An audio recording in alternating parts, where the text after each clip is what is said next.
en la camioneta. Máximo 3. Se viene hacia acá, güey. ¡Ay, güey! ¡Se viene para acá! ¡Ay, ay! Cállense, no muevan.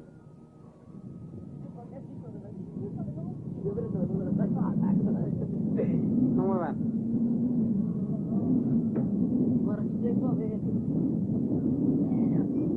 Ya no se va a ganar. No lo veo bien así. De forma de triángulo. Ahí dale. Ahí da la impresión que está detenido. Está detenido. A ver, podemos ver.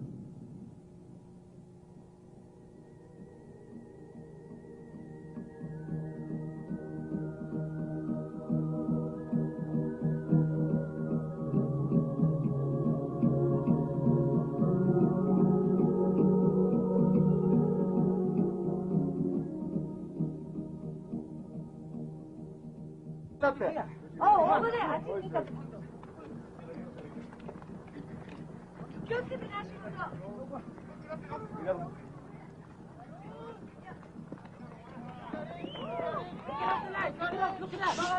Look, mira. Aquí, ya.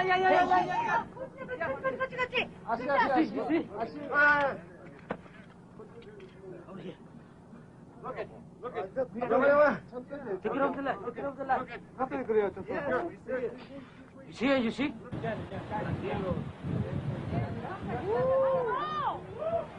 Mira tu avión.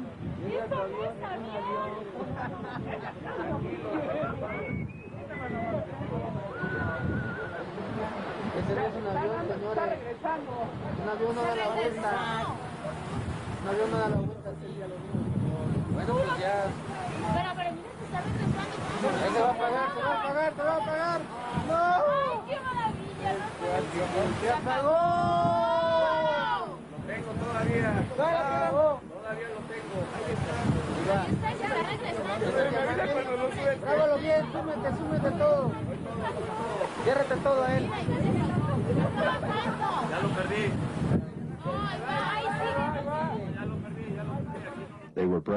Leur hardiesse coupe le souffle, ils sont de retour. Les objets inconnus concentrent leurs activités près des grands volcans. L'Istachatil, la femme endormie, le mont Popocatépetl, la sentinelle endormie, qui sont sur le point de se réveiller. Ils sont restés immobiles au-dessus de Puebla, provoquant l'état d'alerte ovni dans la 4e ville du Mexique.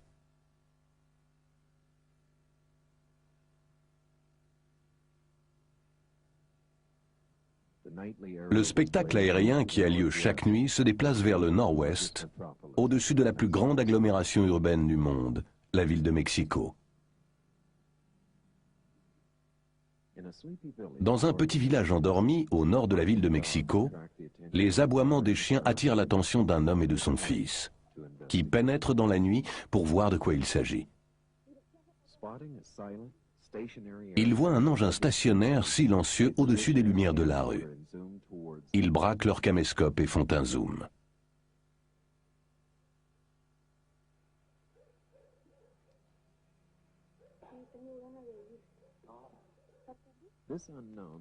Cet engin inconnu était différent de ceux qu'on avait vus jusque-là. Un seul anneau de lumière autour d'une coque invisible.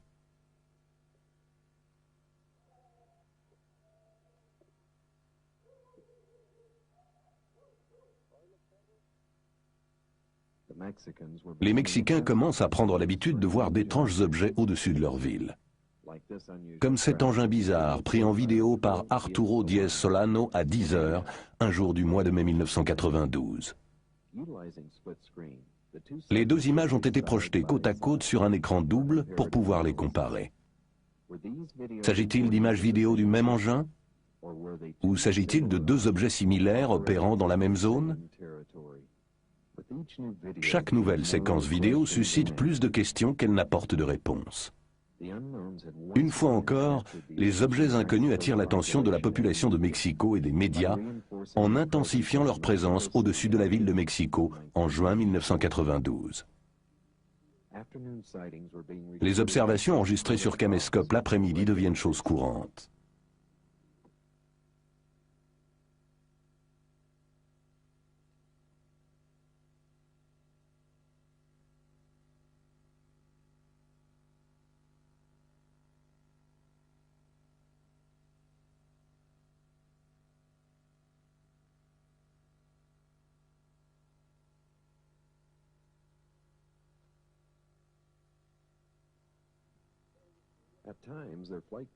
À certains moments, leurs caractéristiques de vol défient toute logique ainsi que les lois de la physique moderne.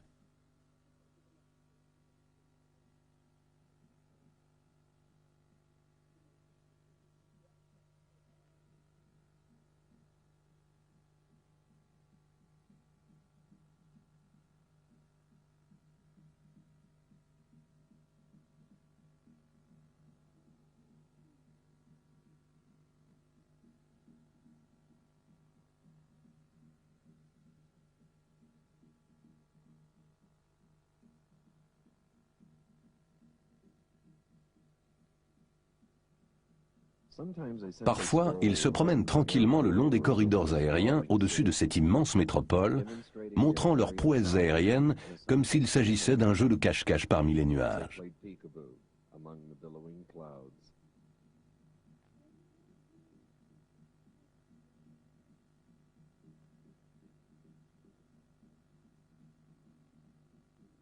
Une fois de plus, en temps réel.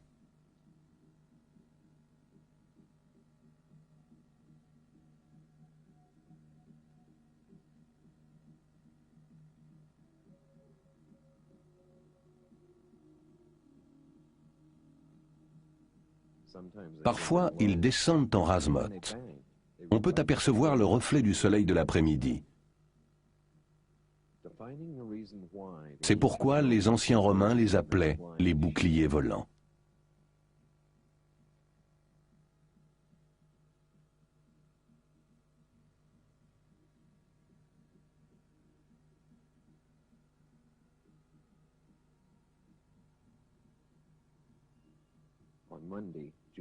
Le lundi 1er juin, cet objet volant non identifié, un ovni, traverse la vallée d'Ajusco, près des centrales électriques et des lignes haute tension.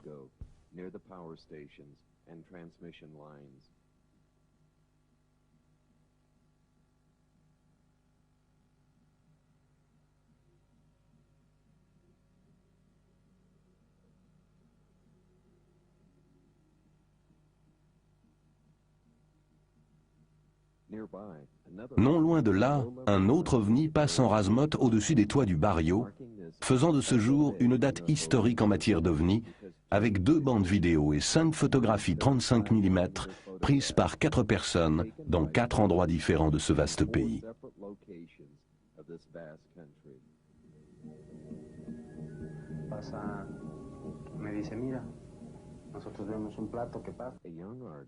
Un jeune artiste, Héctor Carranza, filme en 35 mm ces photographies très spectaculaires d'un objet en forme de disque.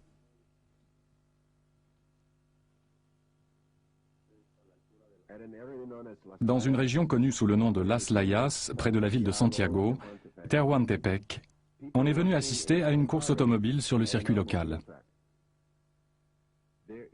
Dans le fond, des forêts. De nombreuses personnes ont vu et raconté avoir vu un disque argenté se dirigeant vers les arbres. C'était un dimanche, le 22 mars 1992, et il y avait de nombreux témoins.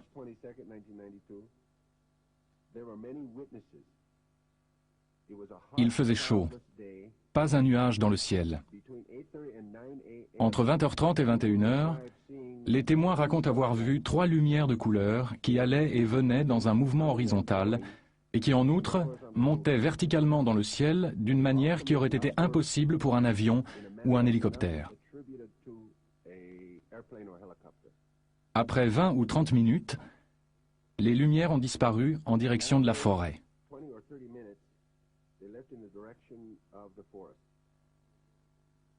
C'est ainsi que les ont décrites ceux qui regardaient à la jumelle, ce qui n'était pas mon cas.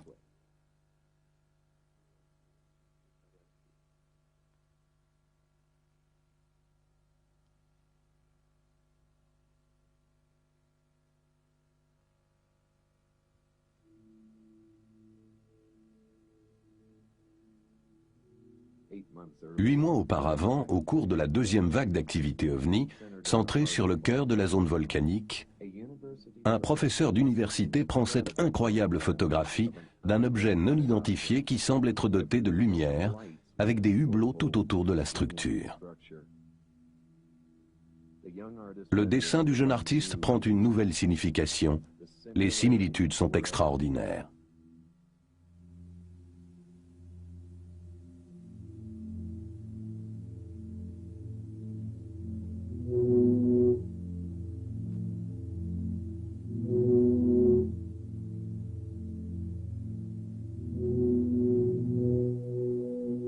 La deuxième photographie, celle de gauche, a été prise au même moment dans la même région du Mexique.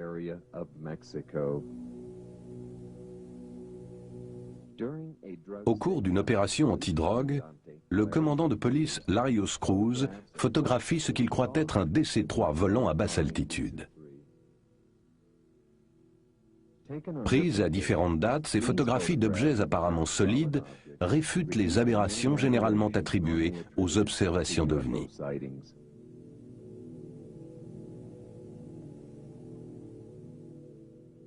Quelque chose qui dépasse la compréhension de l'homme opère de façon ouverte dans l'espace aérien mexicain.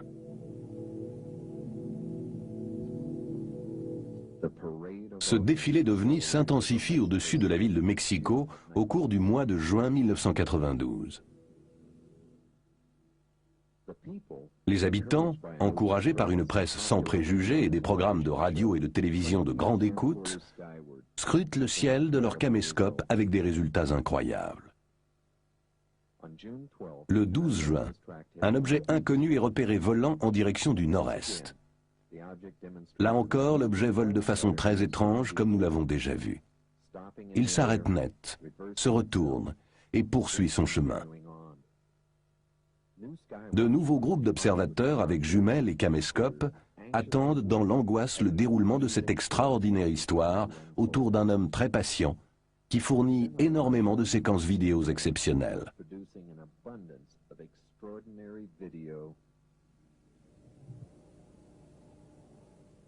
Il passe ses pauses de l'après-midi sur le toit d'un immeuble de bureau, d'où il scrute le ciel pollué de la ville à la recherche souvent couronnée de succès des caractéristiques de vol très particulières des objets non identifiés.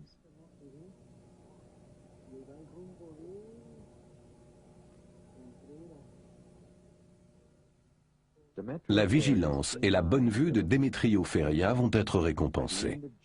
Dès la fin juin, il a en main 9 bandes vidéo des objets non identifiés. Dans cet extrait tourné le 25 juin, l'objet non identifié semble tourner sur 90 degrés. Remarquez le dessus de l'objet qui passe du blanc au noir pendant son mouvement rapide dans le ciel nuageux.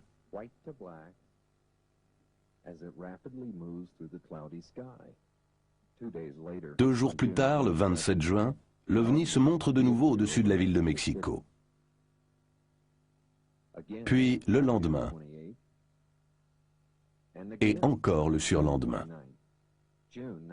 Juin 1992 fut un mois spectaculaire à la fois pour les observations et les enregistrements vidéo. Avec 14 bandes vidéo et 4 photographies 35 mm, le mois de juin 1992 est le deuxième mois le plus prolifique des manifestations aériennes au-dessus de la capitale du Mexique. Les ovnis au-dessus de Mexico sont en train de prendre une place à part dans l'histoire de l'ufologie. Mais pourquoi le Mexique? Pourquoi maintenant? Pour trouver la réponse à ces questions, il nous faut remonter en arrière au 11 juillet 1991 et réexaminer une prophétie formulée il y a 1200 ans.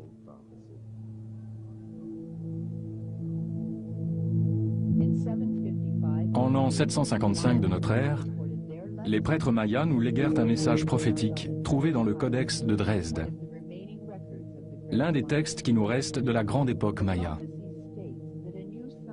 La prophétie annonce qu'un nouveau soleil, un soleil tigre, naîtra le 11 juillet 1991. Ce soleil, qui pour les astronomes modernes est une éclipse de soleil, annoncera 2 événements qui changeront la vie de l'humanité. Des modifications de la Terre et une conscience cosmique résultant de rencontres avec les maîtres des étoiles.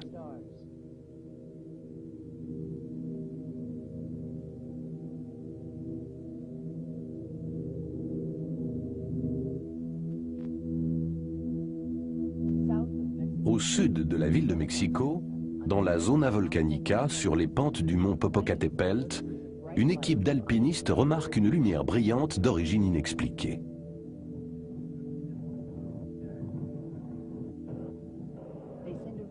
Ils envoient un message radio à leur camp de base.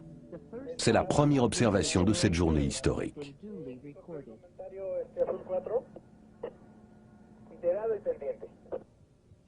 Sur tout le parcours de l'éclipse, les scientifiques règlent leurs instruments au fur et à mesure que l'heure de l'éclipse approche. La population de cette immense ville se prépare pour cet événement cosmique, objet de la prophétie de leurs ancêtres. C'est le 6e soleil, le soleil de Quetzalcoatl, le dieu légendaire qui avait fait le vœu de revenir. La légende du 6e soleil, le nouveau soleil annoncé par la grande éclipse qui vient d'avoir lieu, parle d'une ouverture de connaissance. Le 6e soleil indique précisément le moment de cette venue.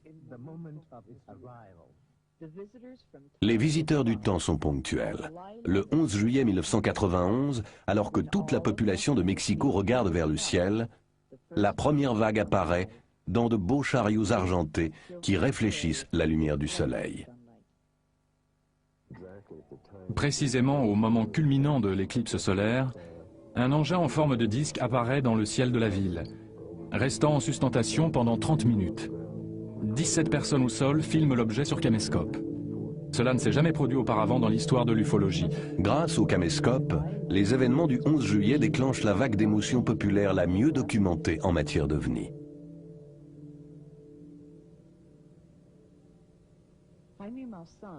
Jaime Maussan, l'un des journalistes les plus respectés de la télévision mexicaine, anime la version mexicaine de l'émission 60 minutes. Jaime fut si intrigué par les événements et par les images vidéo qu'il fit appel pour étudier ces engins mystérieux aux moyens électroniques de pointe de la station de télévision pour procéder à un agrandissement numérique. Il s'agit d'un objet solide, apparemment métallique, qui semble suspendu en l'air, et il n'y a rien d'autre. On a vérifié la présence de ballons dans la région. Il n'y avait ni ballon ni hélicoptère au-dessus de la ville, ou quoi que ce soit d'autre. Nous pensons qu'il s'agit d'un phénomène majeur, puisqu'il est intervenu au cours d'une éclipse totale du Soleil, la plus importante du siècle.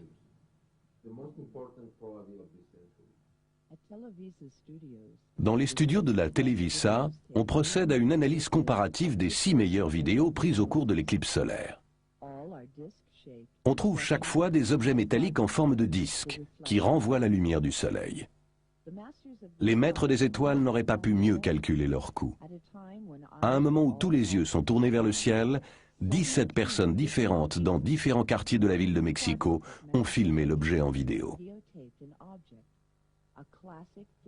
Une soucoupe volante classique suspendue en l'air flotte, tourne peut-être sur elle-même.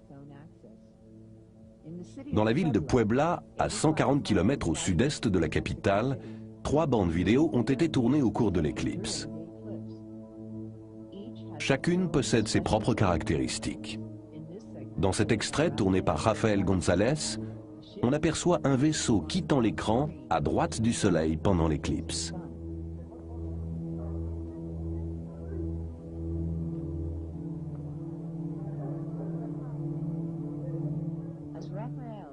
Tandis que Raphaël tourne sa caméra vers la gauche, son attention est attirée par un objet brillant et 2 autres objets dans le fond. Avec l'arrêt sur image, nous voyons clairement ces 3 objets inconnus. Mais surtout, il est certain que le plus brillant des 3 ne peut pas être une étoile, car derrière lui, nous voyons passer des nuages.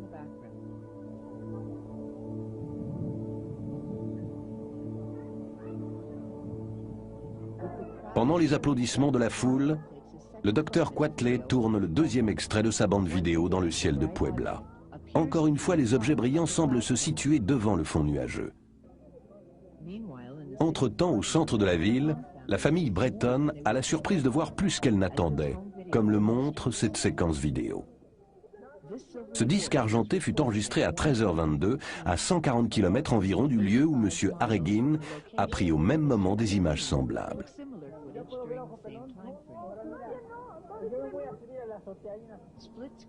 L'écran double permet la comparaison des images tournées par M. Harreguin dans la ville de Mexico et par M. Breton à Puebla. Les 2 engins sont de même dimension et de même forme.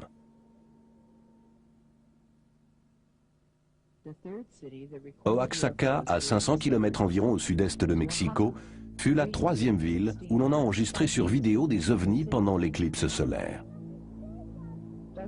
Le docteur Irv Trujillo tourne cette séquence 1 minute avant l'éclipse totale. Les défauts de la vidéo proviennent de la bande originale. Il est 13h30 et le soleil est en pleine éclipse. 6 minutes après l'éclipse totale, l'objet inconnu est encore clairement visible en plein jour.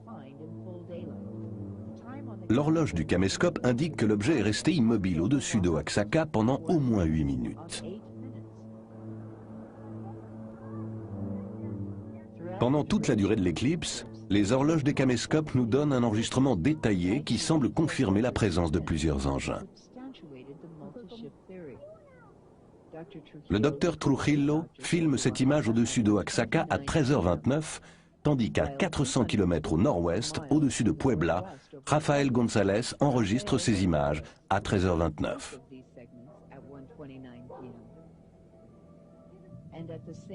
Au même moment, David Amililla prend ces images au-dessus de la ville de Mexico. Les horloges des caméscopes enregistrent également l'observation la plus longue. Eric Aguilar, 16 ans, enregistre une observation de 21 minutes depuis le toit de la maison familiale à Mexico. Au début, l'horloge indique 13h04.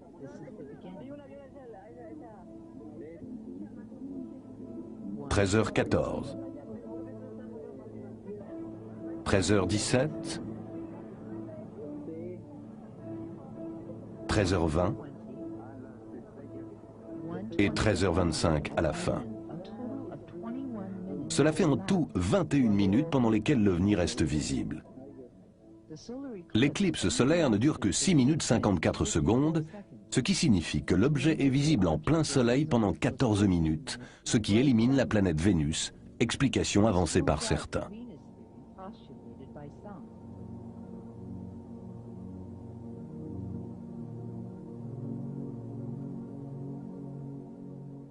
Pour chercher à comprendre, nous avons soumis la séquence Aragin aux analyses d'un laboratoire spécialisé.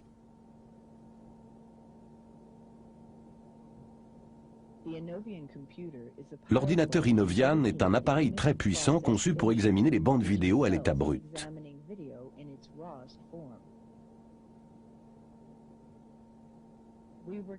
Nous avons évité d'examiner les images agrandies numériquement dans les studios de Televisa pour éliminer toute possibilité d'artefacts électroniques.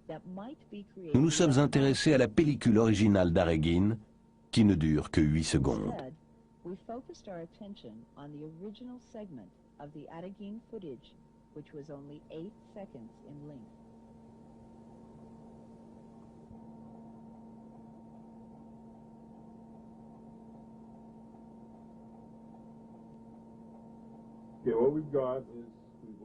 Bon alors, qu'est-ce que nous avons ici? Nous avons chargé la séquence Aragin dans l'Inovian PTS-3. Là-haut se trouvent 6 images prises sur la bande. Elles apparaissent ici en bas, agrandies 5 fois. Des images de 1 à 6 se trouvent ici en bas. Et comme nous sommes très loin de la caméra, prenons un de ceux-ci et faisons un zoom.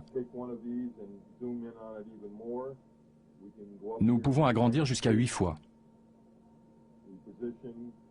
Nous faisons un zoom sur ce qui nous intéresse, et avec un clic, nous voyons l'agrandissement 8 fois.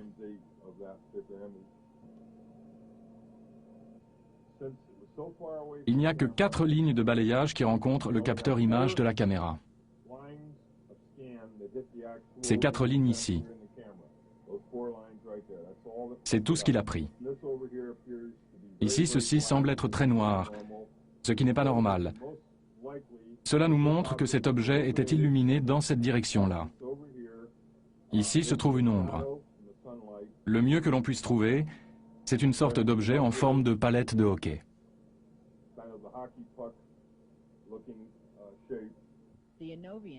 Ainsi, l'examen de ces images sur Inovian élimine la thèse de Vénus.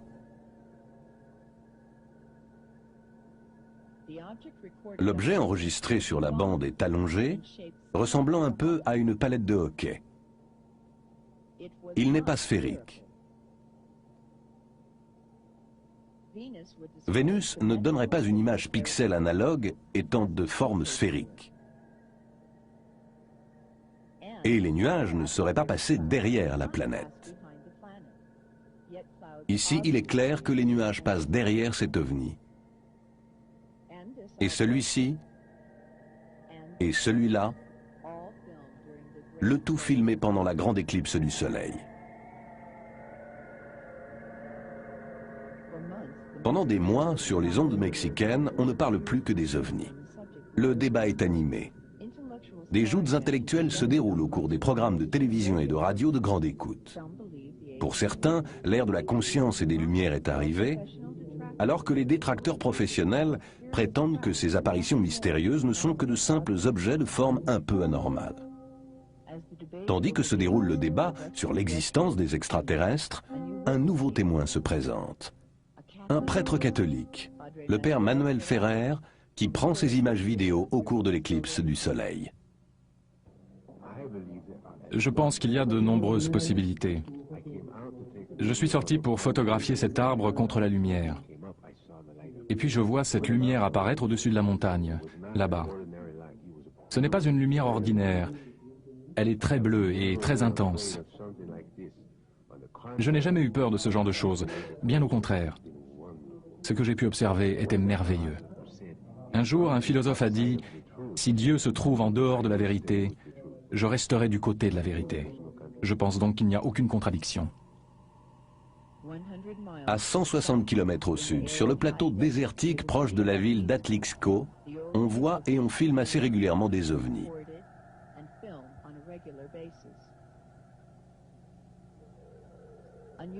Des images étranges ont été prises dans la région du mont Popocatépetl, ce volcan majestueux que l'on appelle la sentinelle endormie. La population mexicaine se passionne pour ces spectacles aériens se déroulant chaque nuit. La deuxième vague a commencé.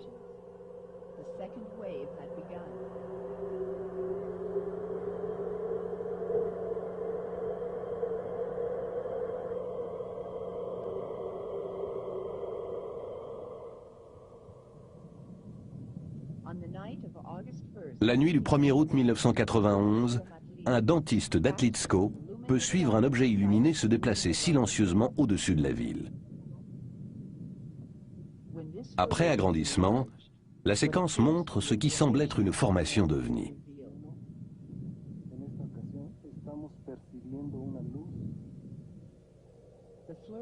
L'activité intense se poursuit au-dessus de Metepec, d'Atlixco et au-dessus de Puebla. Le ciel nocturne de Puebla est devenu un point de ralliement pour les ovnis. Dans cette séquence spectaculaire, on voit deux objets en train de se rapprocher. Au même moment, deux autres objets arrivent. Il y a maintenant 4 objets inconnus qui semblent se regrouper.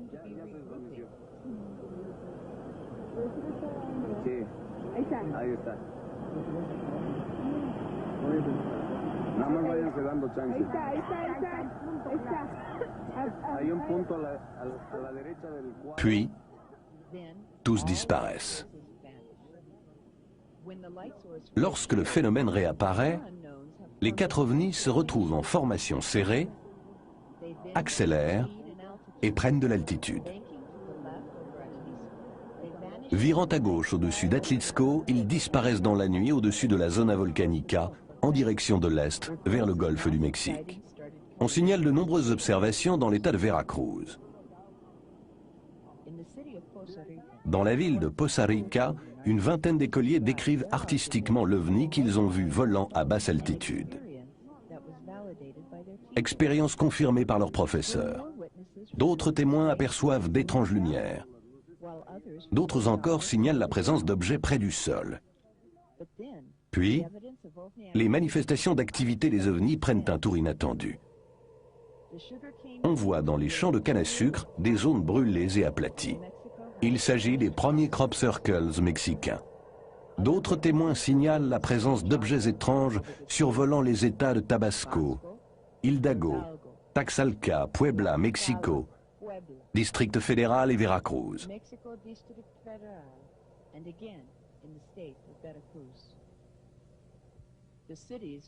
Les villes les plus concernées par cette activité sont Atlixco, Metepec, Puebla, Mexico, Pachuca, Poza Rica, Veracruz, Acayucan, Cárdenas, Tepoztlán.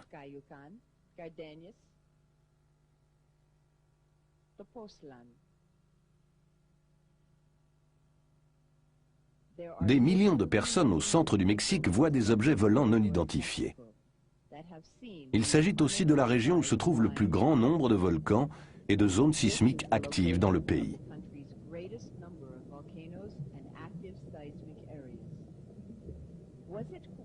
S'agit-il d'une coïncidence que cette bande de territoire se trouve aussi sur le parcours de l'éclipse totale du Soleil du 11 juillet 1991 ?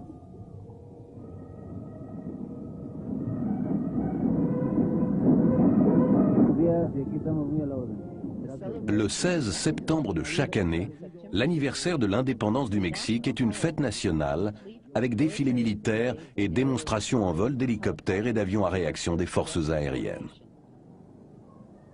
Alors qu'il filme tout cela au caméscope, Vicente Sanchez enregistre également la présence d'un objet non identifié de forme circulaire pénétrant dans la zone depuis la droite.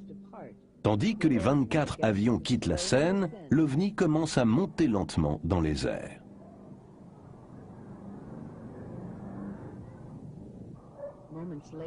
Quelques instants plus tard, 5 avions militaires quittent leur formation et prennent l'intrus en chasse, lequel accélère en laissant loin derrière lui les pilotes abasourdis. L'agrandissement de l'image fait apparaître clairement la forme circulaire de l'engin qui ressemble beaucoup à ceux photographiés par le docteur Pérez et le commandante Cruz. Pour éliminer la possibilité d'un ballon sonde météorologique qui se serait égaré, José Reyes, du service météorologique de la ville de Mexico, accepte de lâcher un ballon dans des conditions contrôlées devant les caméras.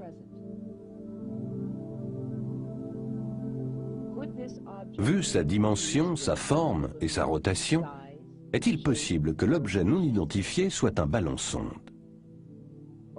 Un seul ballon a été lâché le 16 septembre à 6 h du matin.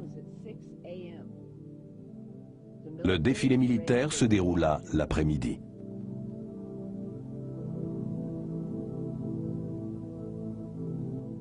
En septembre et en octobre, l'espace aérien du Mexique est de plus en plus encombré d'objets volants non identifiés, qui semblent étrangement attirés les uns vers les autres.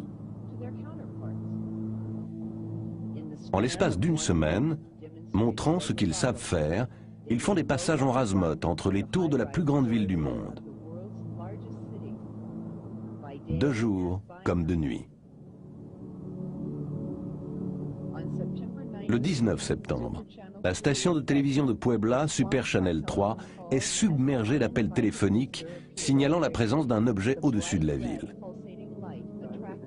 La lumière clignotante très vive attire l'attention de milliers d'habitants de la ville, créant des embouteillages énormes autour de la station de télévision, qui décide d'interrompre toutes les émissions pour commenter l'événement en direct. Yo lo vi bajar aquí en la escalera, no venía decepcionado con las cámaras porque no había logrado tener un ovni, un objeto, repetimos, no sé qué cosa sea, pero es un objeto volador no identificado y ese es el tema de nuestro programa. Es un objeto luminoso no identificado.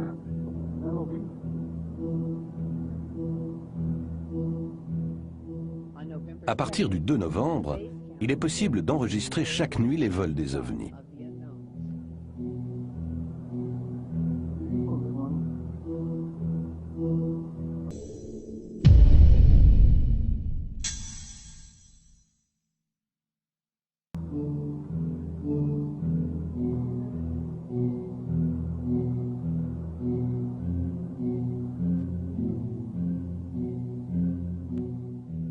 Il n'y a aucune rémission.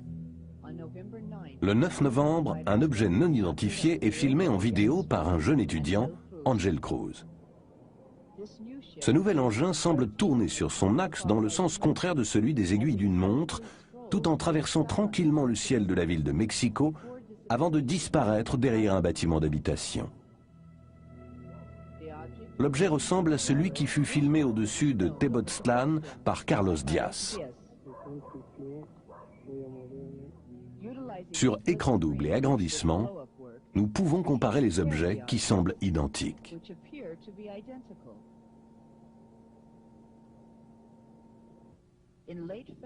Vers la fin février, l'activité OVNI reprend dans la zona volcanica, au-dessus des villes assiégées d'Atlixco et de Metepec.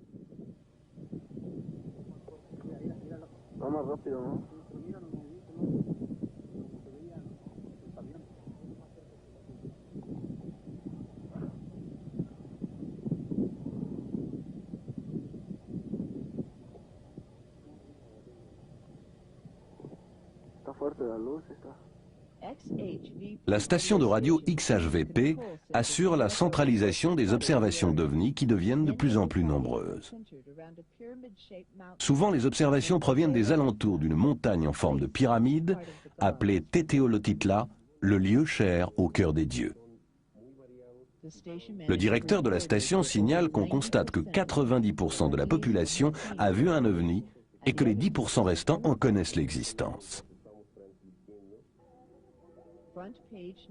Il est fréquent que les observations d'OVNIs et les photographies fassent la une des journaux. Dans cette ville peuplée de plus de 100 000 habitants, l'intensité de l'activité OVNI est telle dans le ciel d'Atlixco qu'elle déclenche la première conférence de presse portant sur les OVNIs donnée officiellement par un élu mexicain. En réponse à une question sur la position du gouvernement mexicain sur les OVNIs, il répond: Ni le gouvernement ni les autorités militaires ne se sentent menacés par les OVNIs. Nous ne savons pas qui ils sont, mais ils existent. Et comme tout le monde, nous sommes remplis de curiosité. Et les OVNIs aussi. Ils semblent extraordinairement fascinés par les pylônes de transmission, comme on le voit dans cette séquence filmée par M. Del Calejo depuis le toit de son immeuble dominant la ville de Mexico.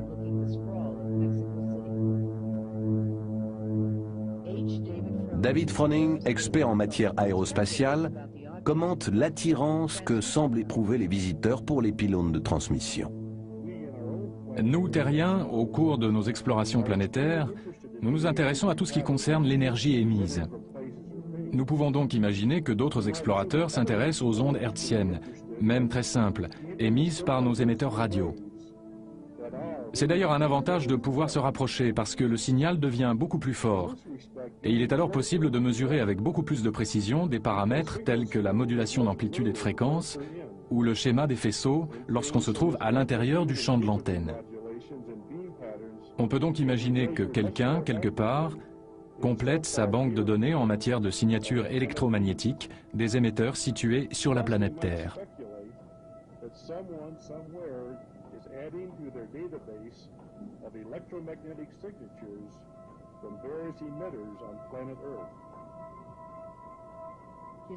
Tandis qu'il suit les mouvements de l'objet autour du pylône de la station de radio, M. Del Calejo est encore en train d'enregistrer quand un avion de ligne apparaît. Soudain, comme prévenu par la présence de l'avion, l'OVNI s'écarte.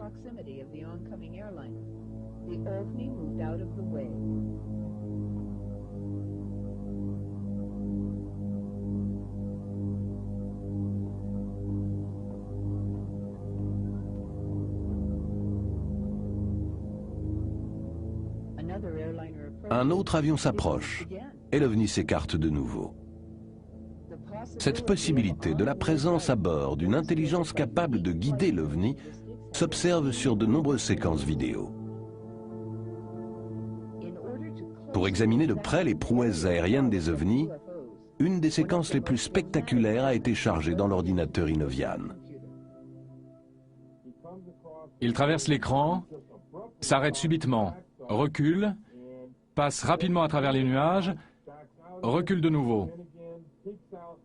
Ce genre de mouvement ne correspond absolument pas à celui d'un avion ni d'un hélicoptère.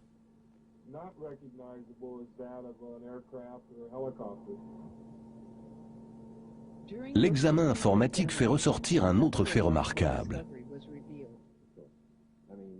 Juste là, reculez. Quel est cet objet ici?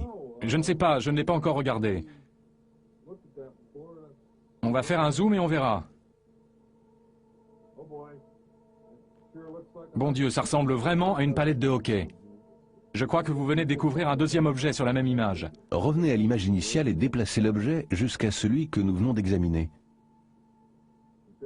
Passez à l'objet en dessous.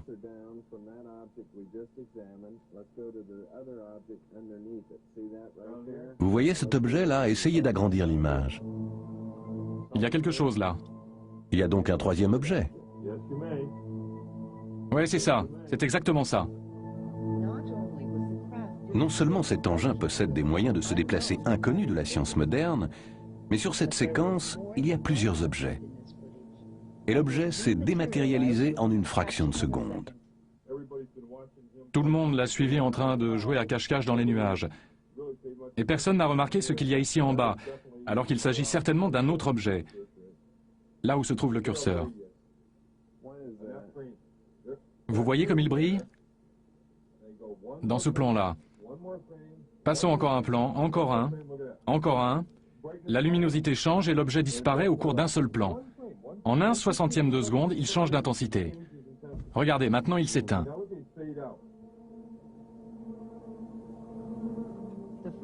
On retrouve le même phénomène dans un seul plan de la séquence filmée à Super Channel 3.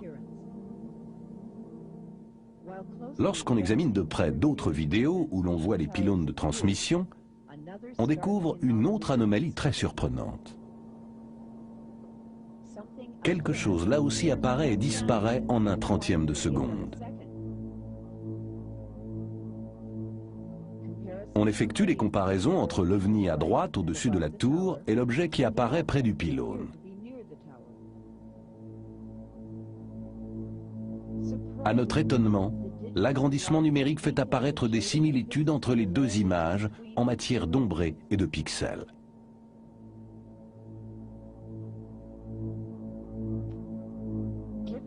Au vu de cette incroyable faculté de pouvoir se matérialiser et disparaître en un instant,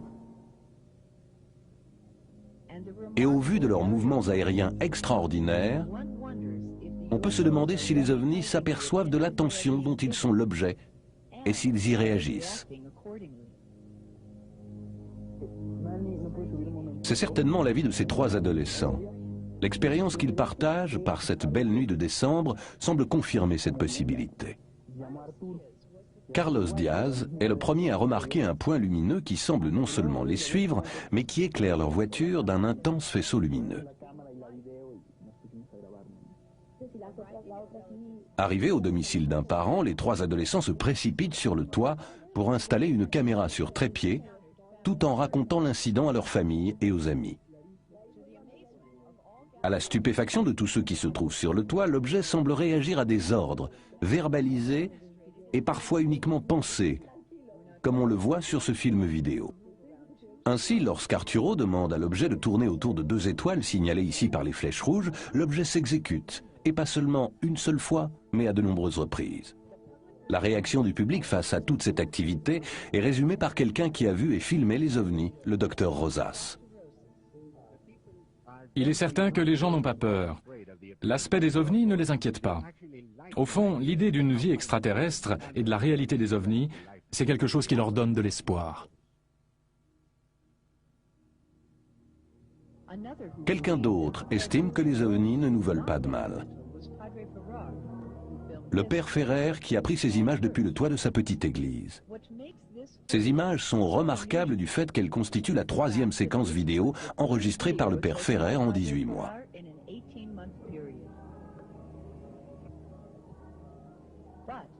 Il n'est cependant pas le seul à avoir pu filmer les ovnis plusieurs fois. De nombreuses autres personnes ont pu filmer les ovnis plusieurs fois au caméscope.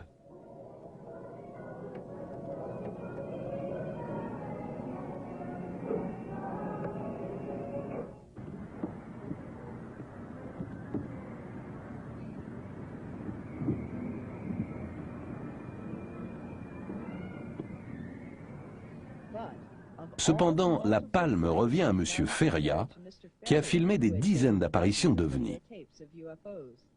Notamment cette séquence fascinante, enregistrée peu de temps après le défilé aérien des Fêtes de l'Indépendance en 1992.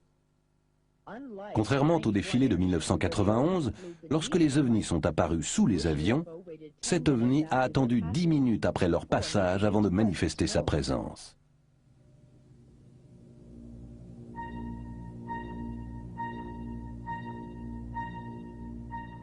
Les ovnis apparus au-dessus du Mexique et suivis sur les écrans radars ont été classés en 7 types, en fonction de leur volume, de leur dimension et de leur masse. Le premier type est apparu pendant l'éclipse. Le deuxième a une forme d'ovni classique. Le troisième est une sphère qui semble comporter des ouvertures.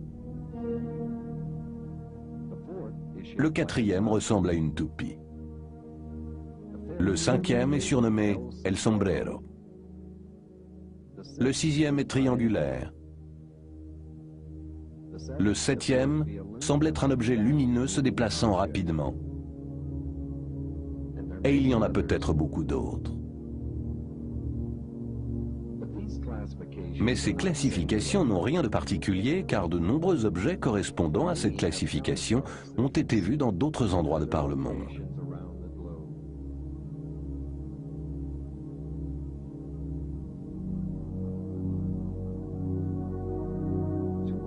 Cependant, jusqu'à présent, on n'avait jamais filmé des ovnis de catégories différentes en même temps. Et puis, un après-midi d'automne, c'est arrivé.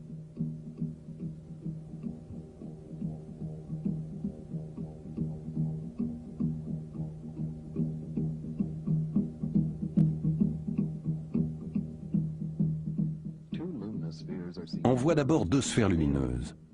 Ensuite, tandis qu'un objet sombre approche depuis la droite, la sphère lumineuse de gauche se met à descendre rapidement, permettant à l'objet sombre de passer entre les deux.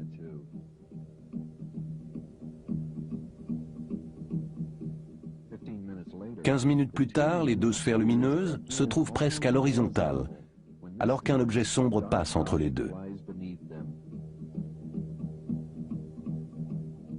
En utilisant la plus grande définition offerte par l'agrandissement numérique, on peut mieux distinguer ces ovnis.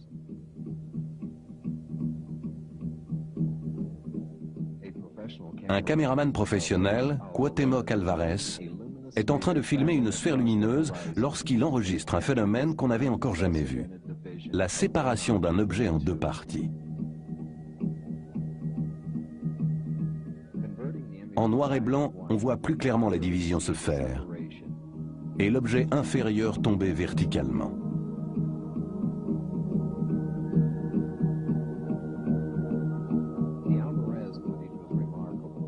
Les images d'Alvarez sont remarquables. Mais on doit à messieurs Écart et Trujillo ce qui est sans doute l'image vidéo la plus spectaculaire des ovnis. Cela commence par une observation classique d'un objet unique, pour devenir rapidement une série d'événements extraordinaires. Le caméraman et son ami sont stupéfaits par ce qu'ils voient au point que les mots sont incapables de décrire leur observation. Ils n'ont jamais rien vu de pareil. Une sorte de conteneur transparent avec des objets circulaires massés à l'intérieur. Un objet clignotant apparaît sous le conteneur et attire l'attention du caméraman qui remarque le caractère très brillant de cette lumière clignotante.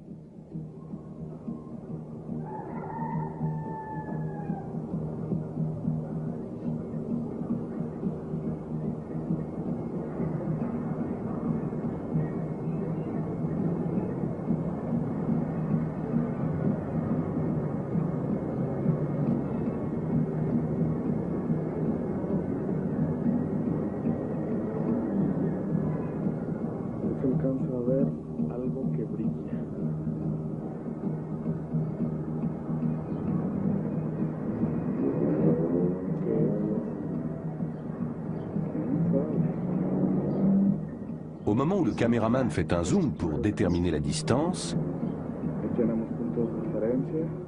il aperçoit 2 nouveaux engins.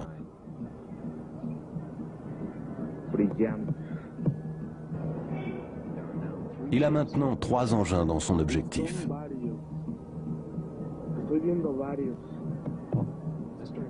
Monsieur Écart repère des mouvements en haut à droite et dirige sa caméra dans cette direction. Le bruit que l'on entend est celui du trépied. Il y a une grappe d'ovnis en haut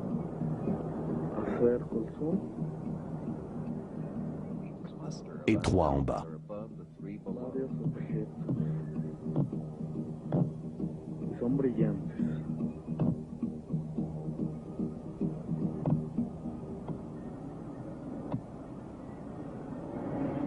La cámara sin mover.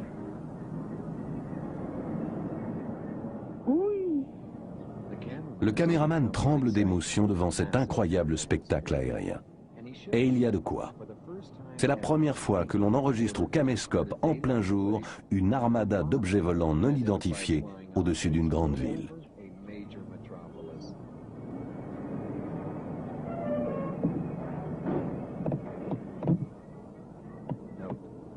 Observez bien comment les deux objets au-dessus de l'heure indiquée sur l'écran vont fusionner et réapparaître au nombre de 3. Notez également qu'ils s'attirent les uns les autres.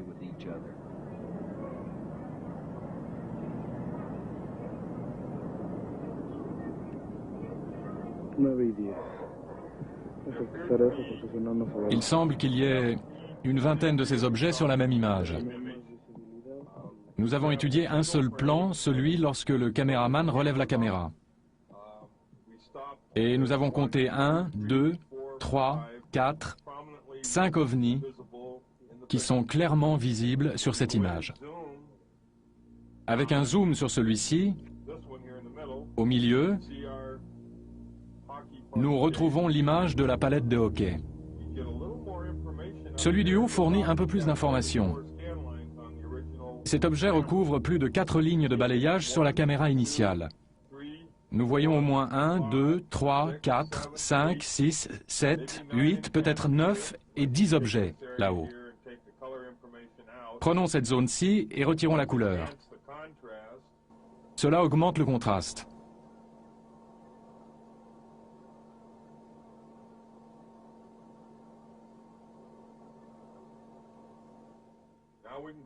Maintenant, nous pouvons voir si nous trouvons autre chose. Il s'agit d'un ciel d'apparence normale. Autour de cet objet-ci, il ne semble pas y avoir de perturbations atmosphériques, ce qui serait le cas avec un hélicoptère. Cet objet semble immobile.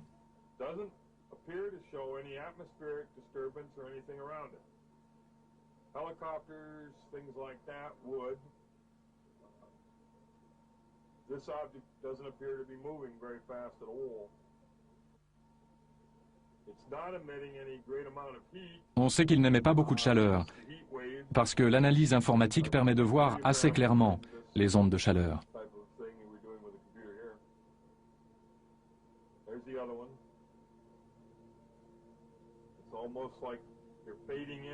Ces objets semblent faire des allers-retours. S'il s'agissait d'un lâcher de 4 ballons blancs, on s'attendrait à ce que tous les 4 présentent le même aspect. On ne voit pas du tout comment 4 ballons se trouveraient dans le ciel avec l'un d'entre eux présentant des contrastes différents des autres, à moins que celui-ci ne se trouve très éloigné.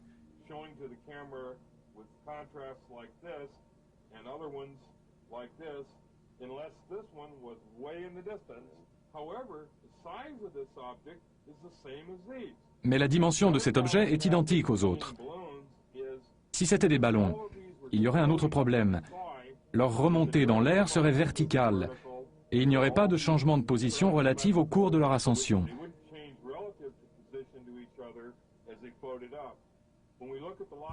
Or, si nous examinons la vidéo, plusieurs de ces objets semblent monter et d'autres descendre.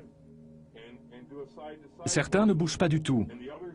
Alors si celui-ci monte et celui-là se met à bouger horizontalement puis s'arrête, il est exclu qu'il s'agisse de ballons.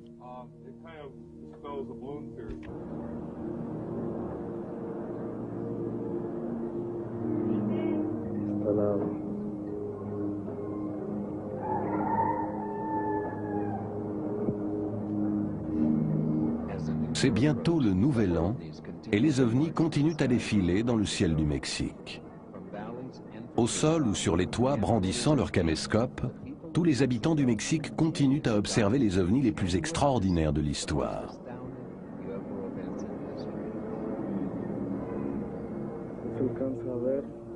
que brilla. Oye, este sí se ve perfecto. Le jour de l'an, les ovnis réapparaissent. Les premiers sont observés vers 14 heures. Ya nada más. Le suspense s'intensifie lorsqu'on enregistre la présence de deux autres ovnis au-dessus de la ville à 15h51 et à 17h21.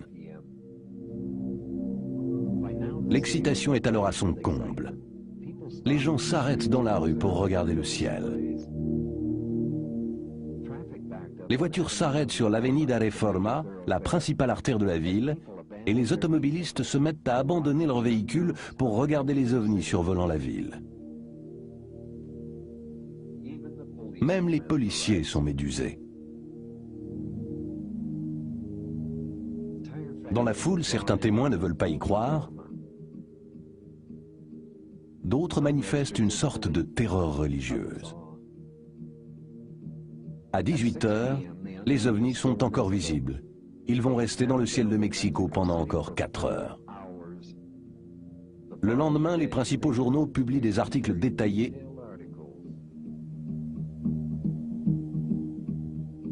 et des photos fascinantes.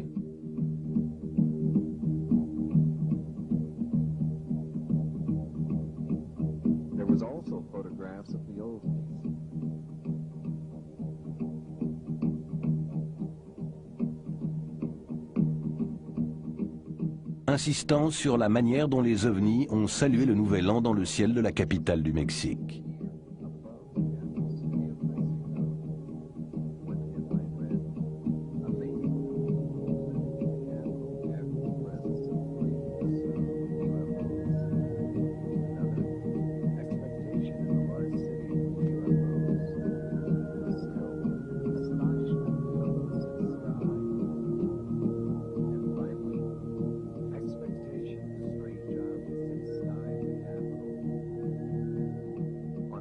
En ce jour de Nouvel An, le Mexique est sorti de l'âge de l'innocence. Aujourd'hui, les habitants du Mexique sont confrontés aux mêmes problèmes que les États-Unis au cours de l'été 1952.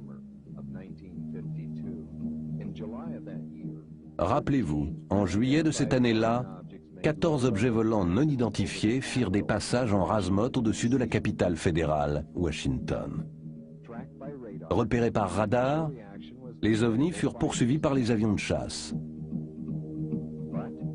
Mais chaque fois que les avions entraient dans la zone de vol des ovnis, ceux-ci disparaissaient des écrans radars de la tour de contrôle.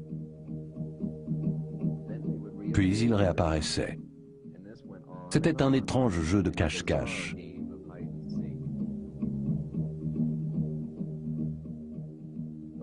La Maison-Blanche et le Pentagone furent submergés d'appels téléphoniques.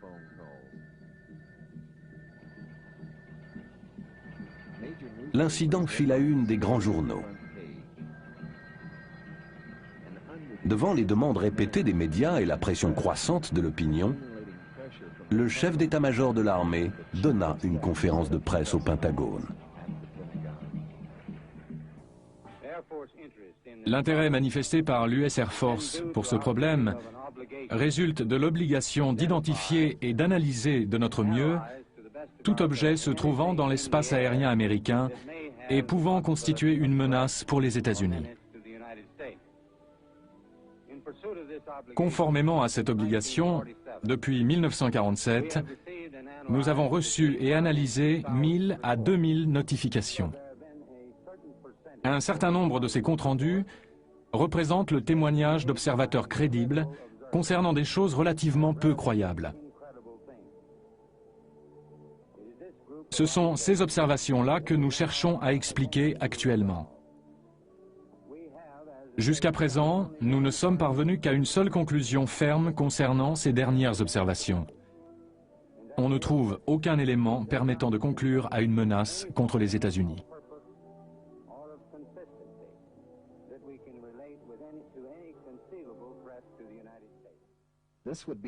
C'était la première et la dernière conférence de presse officielle donnée par un représentant du gouvernement des États-Unis sur la question des objets volants non identifiés.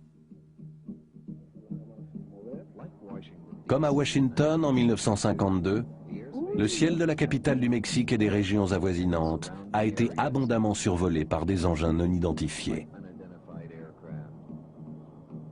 Jusqu'à ce jour, le gouvernement et les citoyens du Mexique n'ont pas jugé nécessaire d'attaquer ceux qu'ils ne comprennent pas.